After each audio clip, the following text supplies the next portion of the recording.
It is absolutely freezing at the moment. I actually feel like I'm in Silent Hill somewhat with all the mist and fog and snow that we've had over the last few days.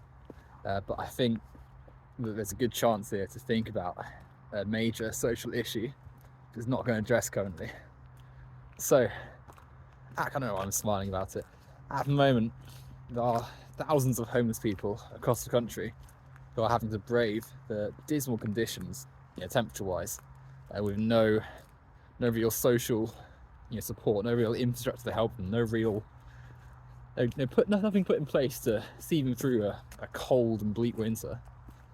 In fact, the government at the moment is currently trying to criminalise homeless people even further, with increased policing of the homeless, criminalisation of sleeping in public areas or places of business, and anti-homeless infrastructure such as benches with ridges in to stop people from resting on them.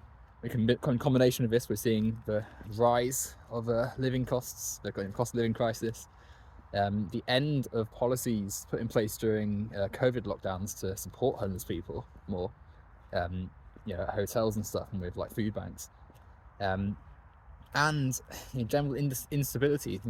A culture that has actively weaponized itself against the marginalized.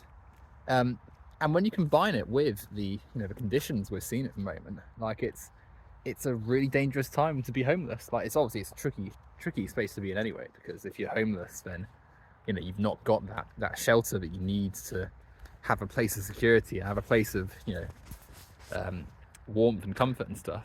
But with the rising factors of insecurity in society, it is a really stressful time. It's a really heartbreaking thing to have to see in society. There's a sense of gut-wrenching angst and misery, just having to live knowing that people are freezing to death on the streets, and it's literally freezing to death. Like temperatures that we're seeing at the moment, it's 0 degrees currently at the moment, and it's November, right? Like there's still months left of the colder seasons in the UK, and it's not right. It's not okay. And we have to ask ourselves, what does it say of a society that lets this happen, that allows so much money to pool in bank accounts, off in overshaw's accounts for people who have so much money, just an inordinate amount of money, whilst people are freezing to death in the streets, whilst people are being left to rot. And it's no surprise that rather than talking about this, the Conservative government and Conservatives across the world make issues of non-entities, non-important things, such as the increased attack on marginalized communities and focusing on things that have no influence on the average person's life. Homelessness is one of many things severely wrong with society at the moment, and the things that can be put in place to help end homelessness would require major changes from the current right-wing model we're forced to live under.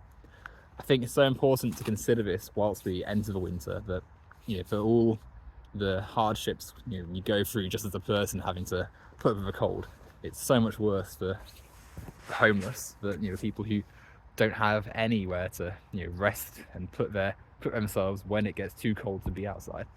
And if we want to really change this, of course it's nice to have food banks and charities and stuff, but we've got to have major economic change to stop homelessness even being a thing in the first place, to free up housing to allow everyone to be able to have a home, a place to live when it's too cold to want to be outside. And most importantly, an economic model that allows the cause of poverty, the cause of deprivation, to be addressed in the first place, namely the unfair and fundamentally exploitative distribution of resources and wealth across the world, that allows wealth to pool in the hands of capitalists through exploitation and manipulation of labour at the expense of workers around the world. One day we're going to get there. One day it's going to be better. But for now, we've got to toil onwards and consider that change has to come before it's too late.